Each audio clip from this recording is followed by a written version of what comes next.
6, Igor. Why do you want to be a lobby boy? Who wouldn't? At the Grand Budapest, sir.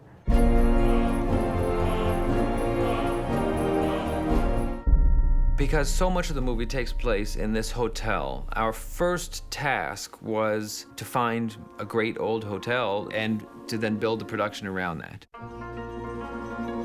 A number of years ago, I decided to spend the month of August in the spa town of Nebelsbad below the Alpine Sudetenwalds and had taken up rooms in the Grand Budapest. I found the hotels that I liked the way they were. Then we went and tried to find which ones exist and what condition are they in. So we looked all over Central Europe, anywhere where there might still be a great old grand hotel that was just sitting there empty, waiting to be used by us, which turned out didn't really exist. Along the way, we stumbled across a department store that was empty in this small city called Görlitz. So it's one huge atrium with balconies at different layers going up. And the production took it over, and the interior of that shopping mall has become the interior of the hotel. Experience. Hotel Kinski, kitchen boy, 6 months. Hotel Berlitz, mop and broom boy, 3 months.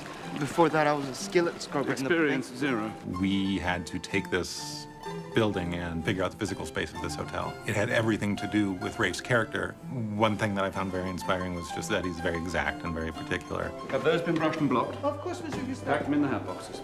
Is that from Oberstdorf & Company? I believe so, Mr. Second trunk. Who has the tickets? I do, Mr. Gustav. Give them to me.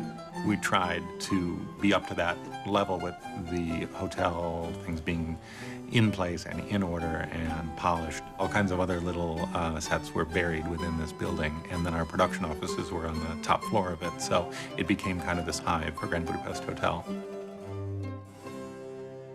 It was off-season, and by that time decidedly out of fashion, and it had already begun its descent into shabbiness and eventual demolition. Because there's a sort of flashback structure to the film, as the audience, you first meet the hotel in the 1960s. We knew that we wanted to shoot the 60s hotel and the 30s hotel back to back. So in effect, we created a set within a set. We built the first one, then we built the 1960s, and then we shot it backwards and peeled away the 1960s layer and kind of exposed the earlier period hotel inside of it.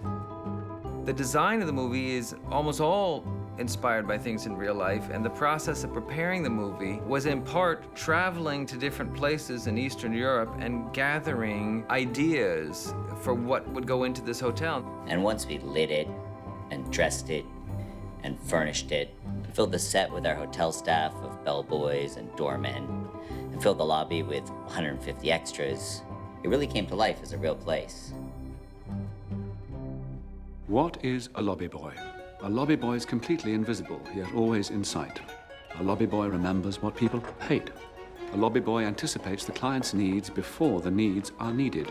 Every single extra looks beautiful and extravagant and very much their own character. And there's so many different things going on in a hotel, especially when you get to know the staff. There's so many different personalities and stories, people having gossips about each other and all that kind of stuff. The hotel does sort of become a character in the movie, as you might expect. The Grand Hotel Budapest is the last gasp of real aristocratic Europe within the culture of the grand hotels. People used to go to some place like this hotel and they'd stay for 6 weeks, but it doesn't really exist anymore anywhere.